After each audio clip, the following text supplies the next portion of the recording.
Actually, I'm on a break from all that. Needed to get away from that world. So you came here? What's wrong with here? Are you kidding? Well, it seems like a very pleasant place with nice people, clean, safe. Things aren't always what they seem. Oh, so please, fill me in on my new but temporary place of residence. Just what I said. Nothing's as peaceful as it sounds. Nothing. You were out in the fields, but you heard crickets. I was standing on these porch steps, but then I heard your whistle. And now... I've broken your silence. Not you. Who then? When I was 6, this guy came to live with my mother and me. He was her friend, and his name was Bo. Sounds funny now, but that is one of the reasons she got together with him, because of that name. My mother thought Bo sounded like something out of Gone with the Wind. So she had to have this Bo. I'd never known my real father. Not that I cared, but she did. Well, my mother thought that I needed that father figure in my life. Truth was, she needed it more. I can honestly say that my mother was the neediest person I'd ever known.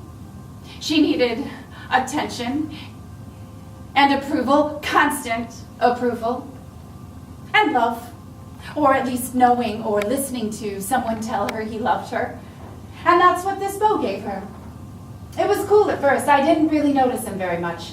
He worked days, come home, and pass out. Bo sold used cars down on the highway. He made good money, too, until he got fired for coming to work too late, being rude to potential customers, and drinking beer in the front seat of the Oldsmobile in the dealership's lot. I thought she would throw his lazy ass out for screwing up like that. But she couldn't. She felt sorry for him. So she got this job, working nights in this coffee shop off the highway. This was before she did hair. I remember the first night she went to work. I didn't want her to go. I didn't understand why. I just had this thing, force seeping through me, overpowering me.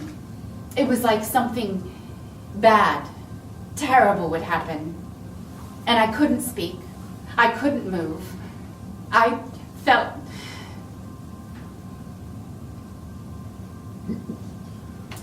bad.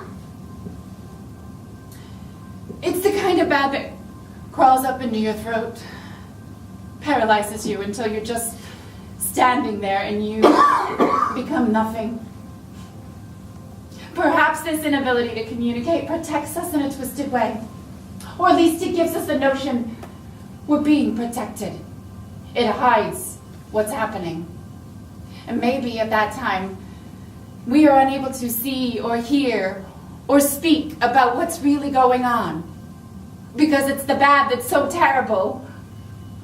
We can't even say it out loud because we're afraid once it's said, it'll happen